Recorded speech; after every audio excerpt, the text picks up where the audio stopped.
주시는 하나님 말씀은 에베소서 6장 8절에서 9절입니다. 너희가 전에는 어둠이더니 이제는 주 안에서 빛이라. 빛의 자녀들처럼 행하라. 빛의 열매는 모든 착함과 의로움과 진실함에 있느니라. 아멘. 오늘 말씀은 빛된 삶이라는 제목으로 은혜를 나누겠습니다. 에베소서 5장에서 가장 중요하게 등장하는 단어가 빛입니다. 바울은 그리스도인을 빛의 자녀라고 정의를 내리고 있습니다. 따라서 그리스도인이라고 한다면 빛의 자녀답게 세상에 빛을 비추는 삶을 살아야 된다고 하는 것입니다. 그러한 빛을 비추는 삶을 통해서 우리 하나님께서 영광을 받게 되는 것입니다. 너희 빛을 사람 앞에 비추게 하여 하나님께 영광을 돌리라 하시는 말씀처럼 우리는 빛을 비추는 삶을 살아야 됩니다. 그럼 빛된 삶이 어떻게 살아가는 것이 빛된 삶인가 하는 것을 알아보겠습니다. 본문에서 사도 바울은 빛된 삶을 살아가는 세 가지 길에 대해서 말씀해 주고 있습니다. 첫 번째는 하나님을 본받는 자가 되라. 하나님을 본받는 자가 되는 것이 빛된 삶이라 하는 것입니다. 에베소 5장 1절을 보면 오늘은 이제 본문 5장을 중심으로 강의를 하는 것입니다. 에베소 5장 1절을 보겠습니다. 시작. 그러므로 사랑을 입은 자녀같이 너희는 하나님을 본받는 자가 되고. 우리가 예수님을 믿고 하나님의 자녀가 되었다면 당연히 하나님을 본받는 자가 되어야 합니다. 왜입니까? 그리스도인들은 모두 하나님의 자녀이기 때문에 자녀가 부모님을 본받고 닮는 것은 당연한 것입니다.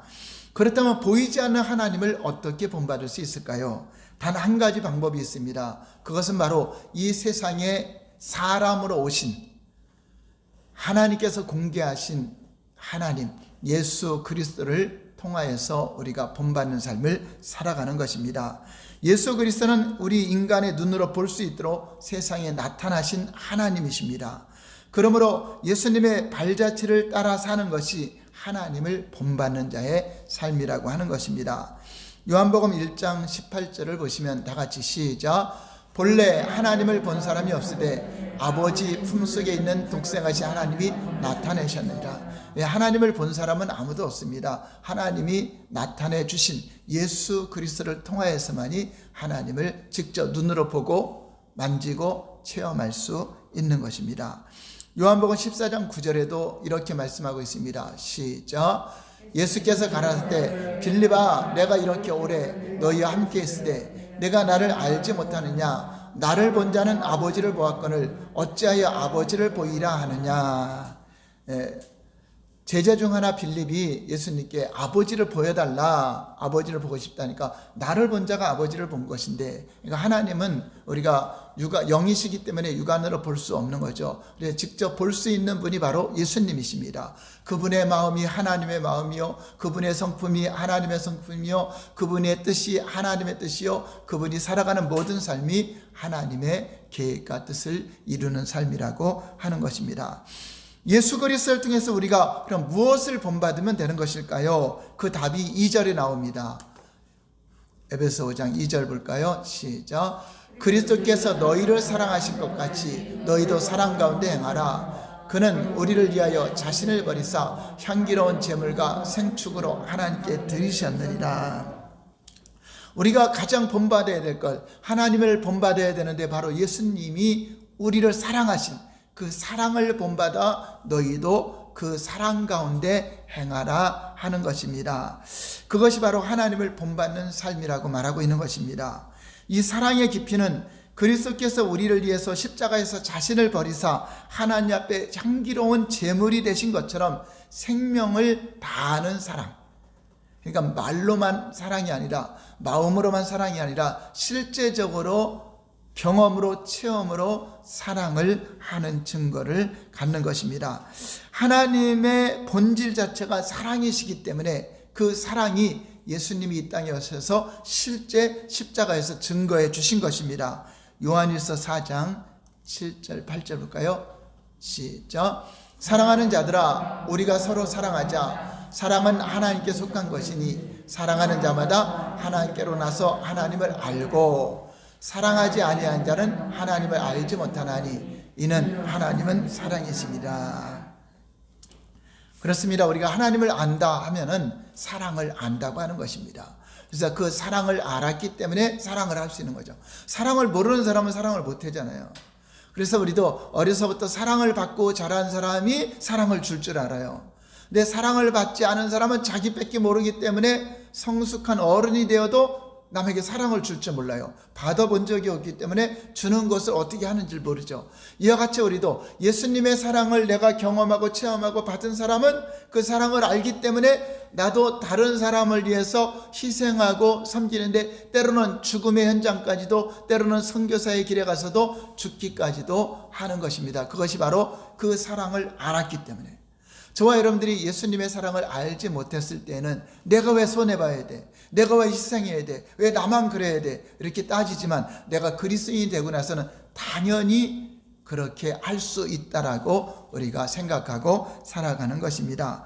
십자가는 두 선이 합하여서 이루어진 것입니다. 십자가가 하나로만 되는 것이 아니라 두 개의 선이 이루어지는데, 수직선은 하나님의 우리 인간을 향한 사랑, 우리 또 수평선은 사랑과 사랑과의 사랑, 이것을 표현한다고 할 수 있습니다.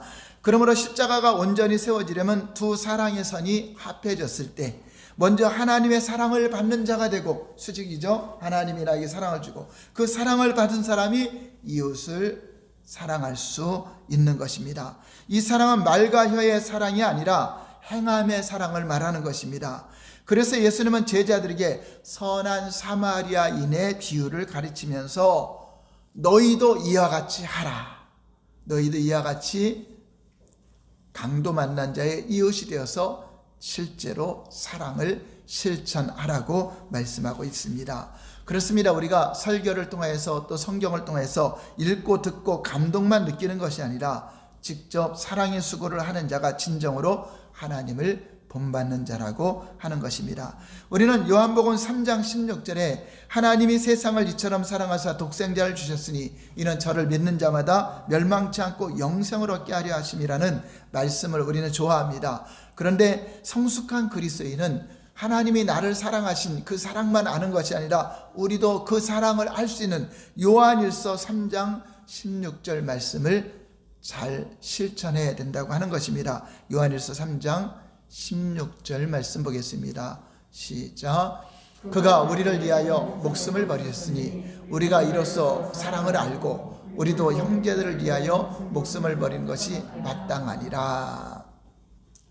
물론 예수님은 십자가에서 죽으심으로 말미암아 우리에게 목숨을 버리셔서 우리에게 그 사랑을 주셨습니다. 근데 우리가 친구를 위해서 이웃을 위해 내가 육체가 죽는다고 해서 그를 살릴 수는 없습니다. 이것은 하나님의 우리를 사랑한 것처럼 우리도 자기를 부인하고 자기를 희생하고 영혼을, 그러니까 다른 사람의 유익을 위해서 살라는 그런 의미가 되는 것입니다.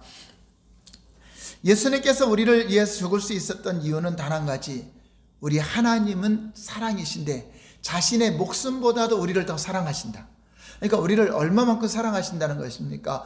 하나님의 사랑의 수준은 바로 독생자 예수님을 내어주시기까지 사랑했다는 것은 우리 인간의 사랑하고 비교할 수 없는 것입니다. 내 하나님의 자신의 목숨보다도 너희들을 말로만이 아니라 진짜 이렇게 사랑한다 하는 것입니다. 그냥 세상에 피조물로 만들어 놓고 하나님은 지켜만 보는 것이 아니라 하나님은 우리를 위해서 그토록 사랑하신 증거를 보여주셨다고 하는 것입니다. 그러므로 우리는 예수님의 사랑의 깊이를 깨달아 알고 이제 나도 이웃을 위해서, 영혼들 섬기는 위해서 나 자신이 자아가 죽어지는 삶, 나를 죽이는 삶, 나를 쳐서 복종하는 삶을 살아가게 되는 것입니다. 그러므로 우리는 주님을 본받는다고 하는 것은 예수님을 닮아가는 삶, 사랑, 또 그 사랑을 실천하는 것입니다. 결국 사랑 때문에 목숨을 버리는 것조차도 마땅히 여기는 것. 그렇잖아요. 우리가 여러분들이 자녀를 사랑하거나 여러분 가족을 사랑하면 대신 그 사람을 살리고 자기가 죽을 수도 있는 그 희생적인 사랑, 사람들의 모습에서도 많이 볼 수 있잖아요. 그런 볼 수 있는 것처럼 자기 부모는 자녀가 불속에 있더라도 뛰어 들어가는 거죠. 지난번에 그 철야 때 말씀드린 것처럼 호랑이가 자기 자녀를 잡아서 발로 탁 움켰을 때 다 도망가는데 그 호랑이에게 적극적으로 목숨 걸고 달려든 사람이 누구죠? 그 엄마란 말이에요. 엄마는 달려들어가서 그냥 호랑이한테 팍 치고 하니까 호랑이가 움츠리면서 뒤로 물러가서 그 아이를 구했다는 이야기가 있는데, 이와 같이 바로 내 목숨보다도 더 사랑하는 그 마음을 가질 때 이러한 희생이 나오는 것이고, 또 그래서 선교사들 보면은 죽음의 현장에도 언제 죽을지를 모르는 그곳에도 자원해서 가잖아요. 자, 그런 거 보면 하나님의 사랑이 예수님으로 끝나는 것이 아니라 우리 그리스도인들을 통해서 나타나게 된다고 하는 것입니다. 결국 사랑 때문에 목숨을 버리는 것, 이것이 하나님께서 그의 자녀들에게 요구하는 사랑의 수준이라고 하는 것입니다. 그러므로 우리는 이제 내가 사는 것이 아니라 예수 그리스도를 믿는 자는 나는 이미 십자가에서 죽었고 내 육체의 모든 자아와 옛사람이 죽었고 이제 내 안에서 누가 사는 거죠? 예수님이 사시기 때문에 가능하다 하는 것입니다. 갈라디아서 2장 20절 보겠습니다. 시작. 내가 그리스도와 함께 십자가에 못 박혔나니 그런즉 이제는 내가 산 것이 아니요 오직 내 안에 그리스도께서 사신 것이라. 바로 우리 안에 그리스도께서 사시기 때문에 내가 그를 사랑하는 것 같고 내가 이웃을 사랑하는 것 같지만 실제는 예수님이 사랑하는 거죠. 예수님이 내 안에서 내가 저를 사랑하는데 너 저를 위해서 좀 무엇인가 희생할 수 있겠느냐, 무엇인가 할 수 있겠느냐, 그것을 내가 한 것이 아니라 이제 주님이 그렇게 원하기 때문에, 주님이 그렇게 하시기 때문에 우리는 예수님의 도구로 의의 병기로 쓰임받게 되는 것입니다. 그러므로 예수님의 사랑대로 형제와 자매를 우리는 내 안에 계신 예수님이 계시기 때문에 사랑할 수밖에 없는 것이 그리스도인이다 하는 것입니다. 이것이 하나님을 본받는 자의 사랑의 깊이입니다. 또 하나님을 본받는 자는 바로 두 번째, 성결한 자가 되라는 것입니다. 성결한 자, 이것이 하나님을 본받는 것인데, 성도는 말 그대로 거룩한 백성입니다. 거룩한 백성 된 자가 더러운 것과 짝할 수 없는 것입니다. 성결하다는 것은 거룩한 것과 비슷한 말입니다. 내가 구별되다, 제약의 사람들과 같이 어울려 사는 것이 아니라 그들과 구별된 삶을 사는 거죠. 그래서 때로는 예수 믿는다는 것은 왕따를 당할 수 있어요. 우리는 술자리에서 같이 술 취하고 같이 어울리고 싶은데 그것도 거절하게 되고, 이런 죄 짓는 곳에서는 또 공의를 굽게 하고 거짓으로 하는 것에 대해서는 단호하게 거절할 수 있기 때문에 결국은 왕따를 당할 수도 있지만 그것을 거룩한 왕따라 하죠. 구별된 거죠. 물고기는 짠물 바닷속에 살지만 그 몸속에 짠물이 배어들지 않는 것처럼, 또 배가 바다를 운행하고 있지만 바닷물이 배 안에 들어오면 배가 침몰하죠. 이것처럼 그리스도인들은 세상에 살아가고 있지만 세상에 있는 풍속이나 세상에 있는 유혹의 물이 우리 안에 들어오지 못하도록, 그래서 구별되도록, 그래서 세상 풍속을 따라가지 않고 오직 하나님 말씀대로 살아가는 자가 성결한 삶, 거룩한 삶을 살아가는 것입니다. 그렇다면 바울이 예를 들고 있는 더러운 것이 무엇입니까? 오늘 본문 3절을 보시면, 3절 시작. 음행과 온갖 더러운 것과 탐욕은 너희 중에서 그 이름이라도 부르지 말라. 이는 성도에 마땅한 바니라. 세상 사람들은 음행이라든가 온갖 더러운 것 아주 자랑처럼 말하기도 하고 그렇게 합니다. 바울은 성결한 자가 되기 위해서는 마음의 성결을 가지라고 합니다. 음행과 온갖 더러운 것과 탐욕은 모두 마음과 관계된 것입니다. 이 서신의 수신자인 에베소 교회가 속해 있던 지역은 당대 최고라고 불리는 아데미 신전이 있는 곳입니다. 신전에 우상 숭배하는 가장 큰 신전이 있던 곳입니다. 그곳에서부터 온갖 더럽고 음란한 문화들이 쏟아져 나와서 에베소 지역을 아주 더러움으로 지배하고 있던 지역이었습니다. 그래서 성도는 그런 세속의 문화 가운데서 드러나는 음행과 온갖 더러운 것과 탐욕을 마음에서 완전히 제거하고 비워버리라고 하는 것입니다. 5절을 볼까요? 5절 시작. 너희도 이것을 정령이 알거니와 음행하는 자나 더러운 자나 탐하는 자 곧 우상 숭배자는 다 그리스도와 하나님 나라에서 기업을 얻지 못하리니. 세상에 침몰되어 마음의 성결을 지키지 못하는 자들은 하나님 나라를 기업으로 얻지 못할 것이라고 바울은 강력하게 경고하고 있습니다. 이에 더해 또 하나 바울이 경고하는 것이 있습니다. 4절 볼까요? 4절 시작. 누추함과 어리석은 말이나 희롱의 말이 마땅치 아니하니 돌이켜 감사하는 말을 하라. 마음의 성결을 뛰어넘어서 언어의 성결, 언행의 성결을 요구하고 있습니다. 누추한 말은 우리의 더러운 행동에서 생겨난 말이고, 어리석은 말은 남의 사정을 이해하지 못하는 데서 생겨나는 미련한 말이고, 희롱의 말은 상대방을 여지없이 무시하는 농락에서 만들어진 말이라고 하는 것입니다. 이게 남을 아주 무시하고 아주 더럽게 취급하는 말을 이렇게 사람들이 많이 하고, 옹담패설을 많이 하고 이런 것을 하는데, 그것을 하지 말라는 것입니다. 그리고 결국 그 입에서 너희 마음에는 감사하는 말을 하라. 그러니까 내 안에 이 더러움과 이것이 마음에 있으면 그것이 입으로 나오기 때문에 그것을 제어버리고 우리 그리스도의 마음, 하나님의 마음을 품게 되면, 하나님의 마음을 가진 사람은 감사하는 마음을 갖게 되는 것입니다. 그러므로 이 말들은, 이런 더러운 말들은 결국 마음에서 흘러나오는 것입니다. 즉 마음속에 쌓아놓은 것이 말로서 표현됐다는 것입니다. 그래서 예수님도 서기관과 바리새인들에게 너희는 그 쌓은 악으로 악을 내는도다. 이거 마음속에 악을 쌓은 것이 결국은 예수님을 비방하고 예수님을 대적하는 것으로 나온 것은 그 마음속에서 예수님을 받아들이지 못하고 예수님을 거부하는 것들로 쌓여진 거죠. 이와 같이 누추함이나 더러운 것들이 우리 마음속에 쌓여져 있으면 그것이 결국은 입으로 나오게 되고 결국은 그 쌓은 악이 나오게 된다는 거죠. 그래서 우리는 회개함으로 말미암아 깨끗하게 마음의 성결을 하고 오직 하나님께 감사하는 마음, 억만 가지 은혜를 받았으니, 억만 가지 죄악을 용서받았으니 우리는 억만 번이라도 주님께 감사하며 살겠습니다 하는 그런 마음의 다짐이 있는 사람은 그 입을 열 때마다 하나님의 은혜입니다, 하나님 감사합니다, 그런 거죠. 우리가 코로나19나 여러 가지 어려운 상에 더했을 때 그것이 내게 불이익이 온다 할지라도 오히려 하나님 이것을 통해 내가 더욱더 깨어있게 하시고 하나님을 더 알고 하나님을 찾게 하시니 감사합니다. 그런데 어떤 상황 속에서 감사하는 자가 여러분 진정한 그리스도인입니다. 감사의 고백이 넘쳐나므로 모든 이에게 덕을 끼치는 삶, 그것이 빛의 자녀들의 성숙한 그리스도인, 진짜 그리스도인의 모습이라고 하는 것입니다. 에베소 4장 29절 볼까요? 시작. 무릇 더러운 말은 너 입 밖에 내지도 말고 오직 덕을 세운 데 소용되는 대로 선한 말을 하여 듣는 자들에게 은혜를 끼치게 하라. 감사하는 말을 하는 자가 되기 위해서 가져야 될 자세에 대해서 바울은 이렇게 더러운 말은 너 입 밖에도 내지 말고 오직 덕을 세운 데 소용되는 선한 말을 하여 듣는 자들에게 은혜를 끼치게 하라. 내가 하는 말이 참으로 저 사람에게 은혜가 될 수 있는가, 저 사람에게 유익이 될 수 있는가, 이것을 생각하고 우리가 말을 할 때 그것을 듣고 우리는 덕을 끼치는 은혜의 말을 하게 되는 것입니다. 6절 7절 볼까요? 시작.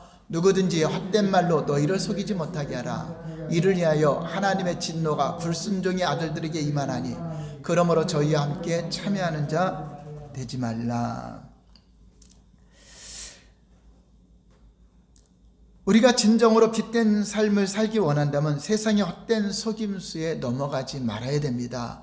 진리를 모르는 자들이 헛된 속임수에 넘어가는 거잖아요. 거짓에 넘어가는 거잖아요. 그래서 우리는 헛된 말로 너희를 속이는 자, 그래서 거기에 넘어가면 하나님의 진노가 임하게 되는 것입니다. 그러므로 이런 일 때문에 하나님의 진노를 받기 때문에 우리는 헛된 속임수에 넘어가지 않도록, 거짓말에 넘어가지 않도록 정신을 차리고 깨어서 잘 분별해야 됩니다. 성경의 역사를 면면히 살펴보면 언제나 그런 속임수에 넘어가서 우상숭배와 음욕과 탐욕에 빠짐으로 말미암아 하나님의 진노의 칼을 받았던 그 역사가 너무나 많이 있습니다. 그러므로 빛된 자로 살기 위해서는 아예 그러한 자들과 짝하지 말고 오직 진리의 공동체, 하나님의 교회와 짝해야 된다고 하는 것입니다. 이는 세상 사람을 버리라는 말이 아닙니다. 그들을 빛된 자리로 이끌되 그들에게 끌려가지 말라는 것입니다. 세 번째는 하나님을 본받는 자가 어떻게 본받는 것인가? 바로 빛의 자녀들처럼 행하라 하는 것입니다. 8절 볼까요? 시작. 너희가 전에는 어둠이더니 이젠 주 안에서 빛이라. 빛의 자녀들처럼 행하라. 사도 바울은 그리스도인을 향해 너희는 전에는 어둠이었다. 어둠에 속한 자였다. 그러나 이제는 빛이기에 빛의 자녀들처럼 행해야 된다라고 말하고 있습니다. 여기서 전에는 이란 말과 또 답게라는 말이 있습니다. 답게. 너희가 어둠에 살아갔을 때의 그 삶이 있고 이제 빛의 자녀가 됐을 때의 삶은 빛의 자녀답게 살아가는 거죠. 그래서 내가 빛의 자녀인가 어둠의 자녀인가는 무엇을 알 수 있죠? 열매로 알 수 있는 것입니다.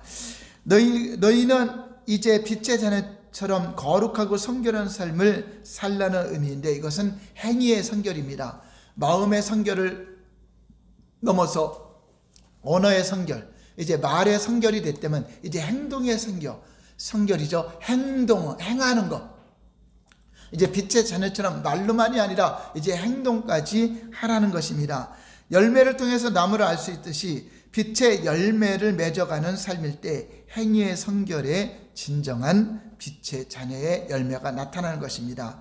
9절 볼까요? 빛의 열매가 무엇인가? 시작. 빛의 열매는 모든 착함과 의로움과 진실함에 있느니라. 그리스도인이 하나님을 기쁘시게 하는 길은 열매를 맺음으로 말미암아 기쁘게 하는 것입니다. 이 열매는 모든 그리스도인들의 인격적인 삶과 관계가 되는 것입니다. 인격적으로 바른 열매를 맺어 빛된 삶이 될 때에 성화에 계속 그리스도의 장성한 분량까지 성화의 경지에 이르게 되는 것입니다. 첫 번째 빛의 열매는 착함입니다. 선함입니다.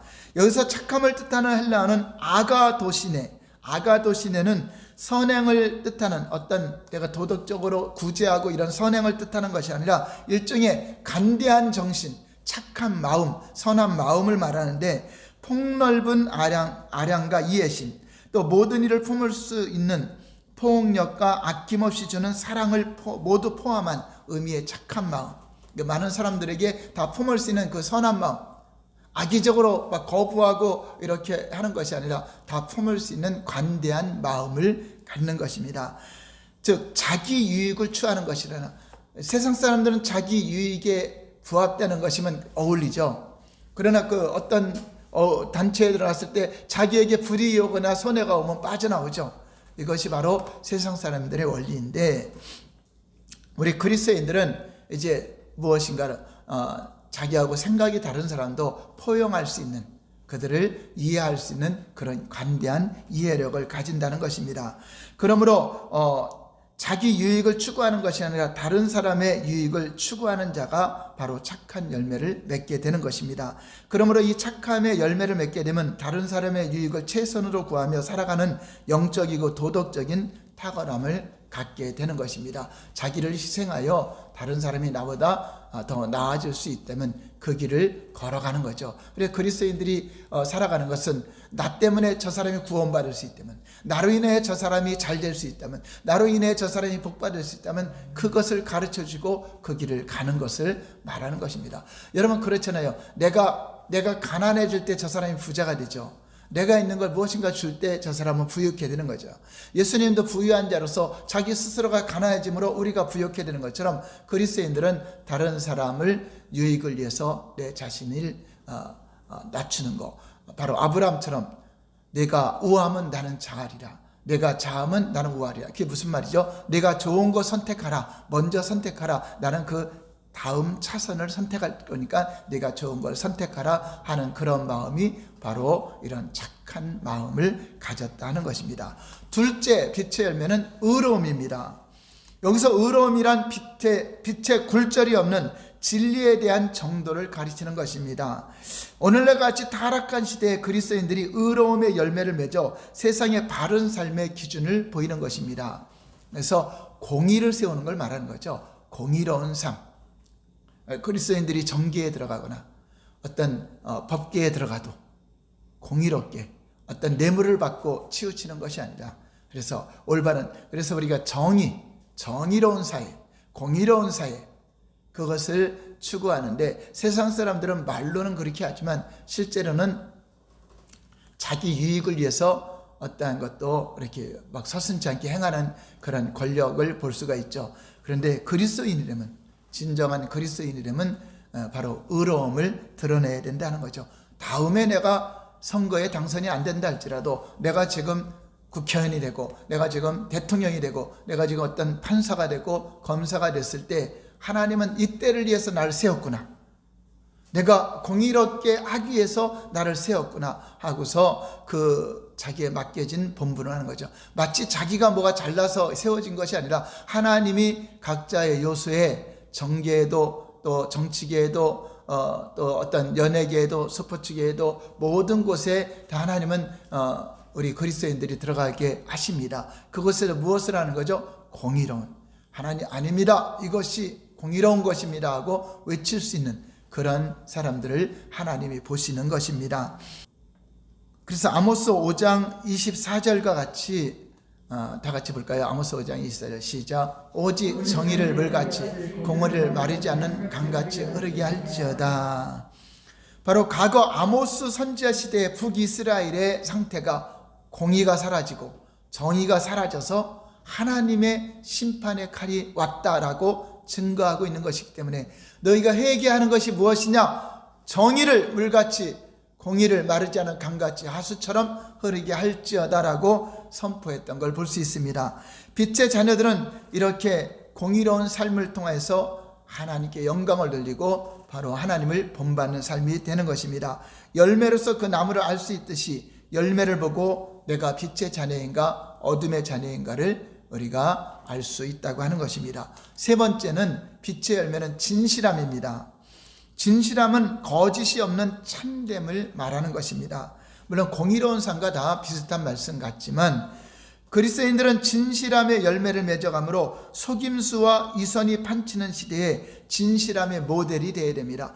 저분을 보면 진실해, 저분은 거짓말하지 않아, 저분은 항상 진실해, 이러한 모습들이 여러분 거하는 곳에서나 주변에서 그 모습을 우리는 드러내야 된다고 하는 것입니다. 마귀는 진리가 아닌 거짓말로 세상을 미혹하여 멸망으로 끌고 가고 있습니다. 요한복음 8장 44절 볼까요? 시작. 너희는 너희 아비 마귀에게서 났으니 너희 아비의 욕심대로 너희도 행하고자 하느니라. 그는 처음부터 살인한 자요 진리가 그 속에 없으므로 진리에 서지 못하고 거짓을 말할 때마다 제 것으로 말하나니 이는 그가 거짓말쟁이요 거짓의 아비가 되었습니다. 요한일서 2장 22절 볼까요? 시작. 거짓말하는 자가 누구냐? 예수께서 그리스도이심을 부인하는 자가 아니냐? 아버지 아들을 부인하는 그가 적그리스도니. 세상의 공중권세 잡은 마귀는 본래부터 거짓말하고 속이는 자이기 때문에 진실함의 열매를 맺으려 하는 사람을 수없이 공격할 것입니다. 그러나 마귀의 계계에 대항하여 끝까지 믿음으로 나아갈 때 반드시 진리가 이기게 돼 있어요. 진실이 이기게 돼 있습니다. 거짓은 잠시 득세하는 것 같고 거짓은 언론이나 이런 걸 장악해서 모든 걸 흐리게 할 수 있지만 반드시 진리가 승리하게 된다고 하는 것입니다. 이와 같이 빛의 자녀들의 착함, 의로움, 진실함의 열매를 맺어갈 때 하나님께서 심히 기뻐하시는 것입니다. 10절 11절 볼까요? 오늘 5장 10절 11절 시작. 주께 기쁘시게 할 것이 무엇인가 시험하여 보라. 너희는 열매하는 어둠의 일에 참여하지 말고 도리어 책망하라. 그렇습니다. 어둠의 일에 있는 것을 동조하지 말고 그것에 참여하려고 하지 말고 오히려 그것이 잘못됐으면 잘못됐다라고 하라. 그리하여 이 땅에 우리는 빛의 자녀로서 열매를 맺어가는 것이 바로 성도가 걸어가야 될 빛의 삶을 가는 길입니다. 빛된 삶을 사는 것이 결코 외롭지 않으면 주께서 이 길을 걸어가셨고 이 길을 걸어가는 자들을 지켜주실 것이고 도와주실 것입니다. 좁은 길을 마쳤을 때 우리 앞에 반드시 하늘의 상급이 주어질 것이고 하나님이 기뻐하시며 잘했다 칭찬받는 저와 여러분들이 될 것입니다.